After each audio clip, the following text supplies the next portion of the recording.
Now, when I started off, my average earning in 3 days, because usually the freelance gig used to be 1 to 3 days, used to be about $5. And I was super happy with that because I could fund 2 lunches or 3 lunches with that, have something tasty. Or if I used to go to the nearby chai wala store, I could buy like 20 of those. So for me, I was rich if I got $5 at that time because I was just in college. But slowly, as you grow, your expenses increase and you need to be able to get better gigs freelancing. You need to be able to get high paying gigs.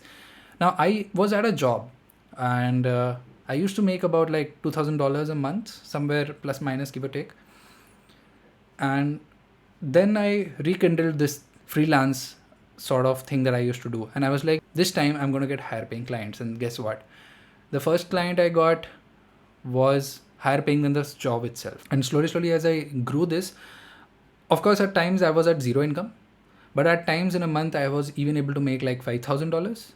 So it's a little up and down, but $5,000 a month is like 2.5 months of that that $2,000 job.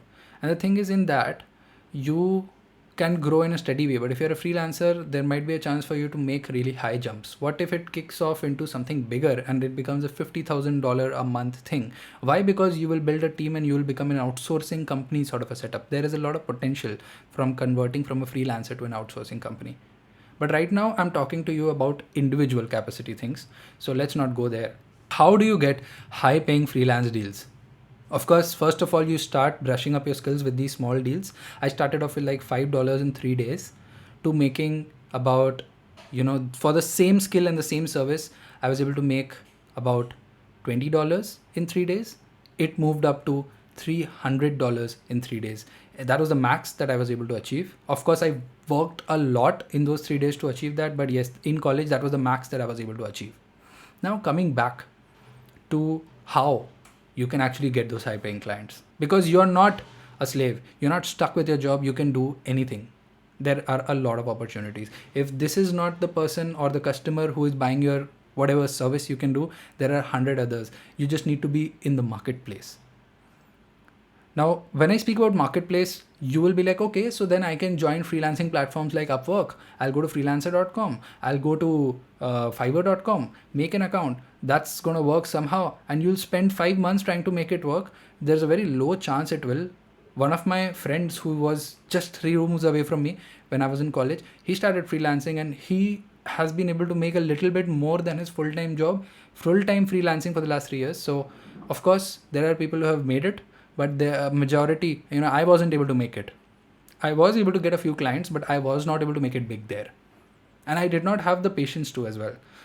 Now, that did not give me stability. So I, of course, had to look for other avenues. So here's the first one.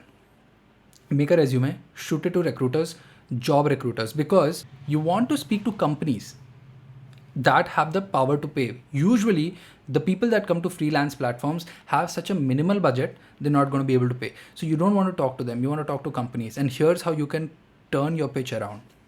First, you'll speak to the recruiter, but the recruiter is not the decision maker. By recruiter here, I mean the talent acquisition person. They have been given certain numbers by the management. They are just trying to meet those numbers. So negotiating with them will not work. Don't tell them about anything except for your skills, and that's it. Now, once you've gotten a call from the recruiter, next what you can do is try to negotiate a freelance deal for that same thing. And suppose they negotiated with you and they say, okay, your salary is going to be say $2,000 a month. You tell them, okay, I'll take $1,600 a month, the 400 you save, but I'm going to be a freelancer.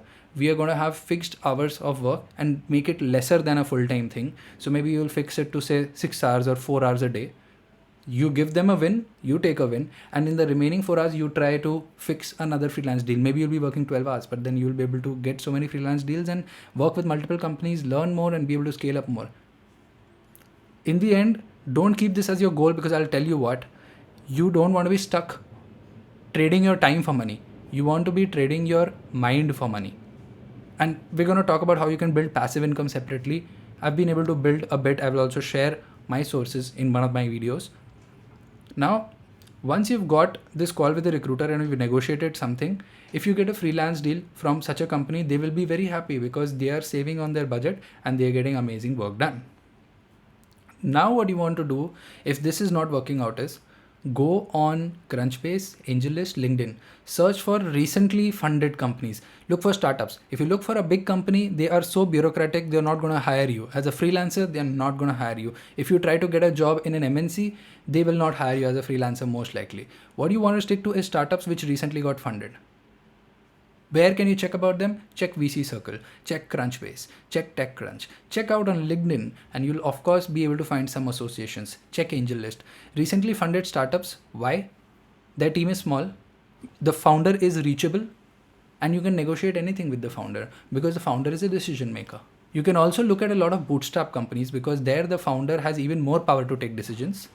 If you have a chance to negotiate with the founder, that's amazing. Now, how you will use this research and make it work? You will read about a recently funded company or a bootstrap company which has at least 5+ employees. And what you'll do is you'll talk to the founder by emailing them. As simple as that, just email. Nobody does that. It takes a lot of work to write an email. People try to write bulk LinkedIn posts on social media, that's okay. But if you write an email, that's the best thing. Now, these people get maybe 500 emails a day. That's okay. Emails are something which all founders read. They do. They will scan through your email. I know people on the Forbes list who still read that one email about somebody applying to their company because they are very passionate about their own company. So they will be keen on hiring you because they like to scout for such passionate people who will be passionate about their product. So that's the target people you want to reach. They can take a decision, they are creative, there is no bureaucratic system, anything can happen, they'll hire you as a freelancer. And I know people in college who are earning about $1,000 a month just freelancing for these startups. The next thing you can do to get high paying clients is talk to staffing and recruiting agencies. These companies have an incentive in getting you a freelance gig and they will try to get you a freelance gig with the max pricing.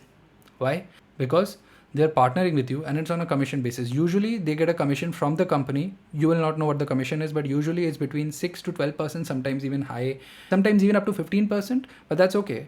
You let them have the commission because if otherwise you would have got that thing for say $500, now you're getting it for $1,500. These people will ensure they sell you well, they sell your skills well to the company. So these are the 3 ways you can get high paying freelance gigs. I wish I knew that. Otherwise, if I don't know, and a lot of people don't know, it took me years to figure this out. So a lot of people don't know this. So the first thing is you want to just apply to recruiters with your resume and then negotiate the freelance deal with a senior person in the company who will take your final round. The next is email founders or bootstrap founders of companies. Companies should be small. It should not be a big company because then there is not that much of bureaucracy and they will accept you. The third way is for you to connect with staffing agencies. You just Google, you'll find a lot of them. There's one recommendation also. There's one exam. I wasn't able to crack their exam, but it's called TopTal. They give really high paying gigs for you to freelance. It's very hard to crack. You can try giving the exam, though it'll be a good test of your skill. But there are a lot of companies like TopTal coming up. There are a lot of staffing agencies, hundreds of them. You just Google, you'll find hundreds of them. And I'm sure a lot of you don't even Google them. You directly apply to companies and jobs, right? That's what we all do. But look at recruiting agencies, they'll sell your skill at the right price. And I hope you get a high paying freelance gig soon. And try to not just do one of them, do 3 or 5 of them. Be working like mad.